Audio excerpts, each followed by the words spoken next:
Well, we're ready to start doing some bushing on this clock.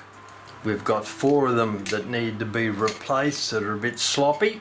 So I'm waiting at the moment for my blue fire endoscope to charge up. The battery's flat on it apparently. So what I want to do is I'm going to take a close-up of that bushing there, but you can't see it very well at the moment, but it's wobbling horribly. So I'll take a video of that before I start, and then I'll take a video of it again after I've completed the bushing, and that one at the back is horrible also. So while we're waiting for the endoscope to charge up, these are the tools we'll be using today. This is a Burnishing bushing machine that I've had for many years, about 10 something years I think, and it costs $2,000 Australian then, so I'd hate to think what they're worth now. It'll be a lot more than that, but I've used this machine for bushing hundreds and hundreds of clocks.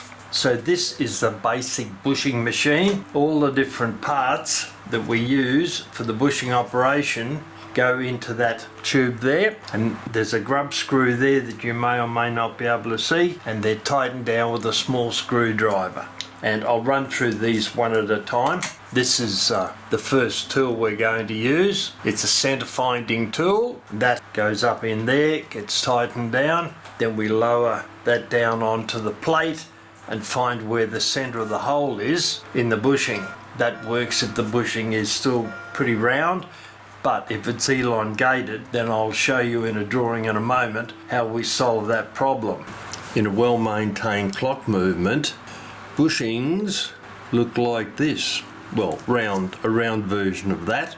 That's a bushing inside a plate, and inside here runs a pinion, and the space there between the pinion and the bushing is normally filled with oil on each of these areas, so that reduces the metal to metal contact between the steel pivot and the brass bushing, thus reducing friction dramatically and allowing the wheel to spin freely. However, as time progresses and the movement is not maintained correctly, the round hole in the center of the bushing starts to elongate, and it will gradually work up the bushing like so, changing the center of the bushing, which was there originally, is now halfway between there and there. So the center of the bushing now is approximately there instead of being there. So what that means is looking at the bushing side on, like so, with the hole in there and the pivot running in through the hole there. As this center hole gets elongated and becomes larger, draw another one here, we'll open up the gap in there, and this is the pinion, still the same size, has now got that amount of room to move in, and as such it starts to slop up and down. The main problem with that is the wheel, which runs across there, and then a pinion over here and another pivot over there into another bushing, like so, is now free to move up and down. So instead of the pivot running smoothly like so, but in the bushing, the pivot can now run at an angle.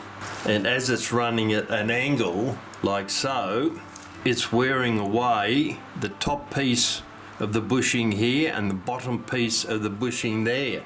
And that's where these elongated bushings come from. So what we've got to do, well, back to where we were, if we have an elongated bushing like that, where the original bushing was round there, and that's where the pivot sits. If the pivot now sits up here, if we just use the center finding tool on the bushing machine, then when you push that tool down into the bushing, it will start here, and it will consider that to be the center of the bushing, which it isn't, it's down here. So what we have to do to make where the original center was, and then measure and see how far this might have moved up, maybe 1 mil, 2 mils from the center up to the outside of the internal dimension of the bushing there. Then we take a rat tail file and we move this end here of the bushing, we file it out so that we end up with a dramatically elongated bushing like that. And as we're cutting this piece of the bushing away, that centre piece, the new centre of the bushing, starts to move back in this direction down there towards where it should be. So once we've got the distance from there to there equal to the distance from there to there, we're then approximately back to where the original centre of the bushing was. So once we put the centre finding tool in, it will rest on the end of the bushing there, it'll rest on the end of the bushing here, and will come to rest at a very close to the centre of the hole between those two parts of the bushing. So then, having established that this horrible looking bushing something now looks like this, with the original centre of the bushing being there, the new one being up here. Now, the centre of the bushing now moves from being up here on the elongated piece, moves further down to this end down here, and aligns approximately with where it should be. So when you put the reamer into this elongated hole that you've found the centre with the centre finding tool, which is approximately there where it should be, it will then freely cut these sides out. It'll keep cutting these sides out until it drops right down and makes a hole round that size. So what you have to do then is obviously put in a much larger external diameter bushing than you were going to put in. That's the way that you clean up an elongated mess like that on a bushing. And luckily we haven't got any of those on this movement, so that's how you return to the correct centre of the bushing. After we've found the centre of the bushing, we then use these reamers, sharp on two sides, rounded on the back. Two edges are very, very sharp. Up into there once again, we turn the handle round, and those very sharp edges ream out the bushing hole in the plate. After that, we use this piece here, which is a hammer, which gets connected up into there. The plate sits here with a fresh hole in it that we've just drilled. The new bushing is placed on top of the plate, and then this is tapped down a couple of times to get it to start, and then we hammer the top of this to drive the bushing home flush on the inside of the plate. Something else we need is a box of bushings of assorted sizes, says he, trying not to drop them out. Various sizes there. All the data we want is in this chart across here. We'll read that off. You'll see how we do that later on. Next set of tools we need are cutting broaches. These are the larger size ones. I've got a set of smaller ones we'll be taking out also. And the cutting broach, I'll grab that one because it's quite large.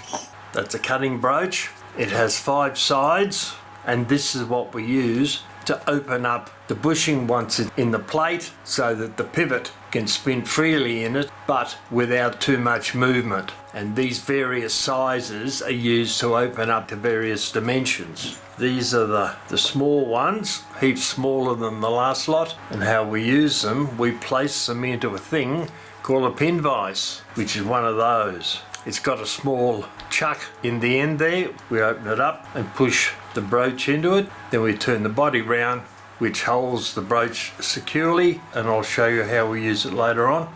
That's what we use when we're broaching out a bushing. And then the last step is we use one of these.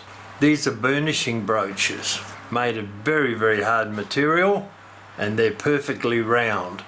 There's no cutting edge on them, and they're used as the last part of the operation. And the purpose of these burnishing bushes is, once you've completed the operation and the pivot and bushing fit together nicely, then you use one of those, and what you're doing is, in actual fact, as you spin it round, you're work hardening the bushing, which makes it harder than the standard brass bushing you're using, because the pivot on a clock wheel arbor is made of steel, and there's a big difference between the hardness of steel and the hardness of brass. And so by using a burnishing broach, you're hardening the inside of the bushing where the pivot on the wheel runs. That'll make it last longer before it needs attention because it's starting to get worn out.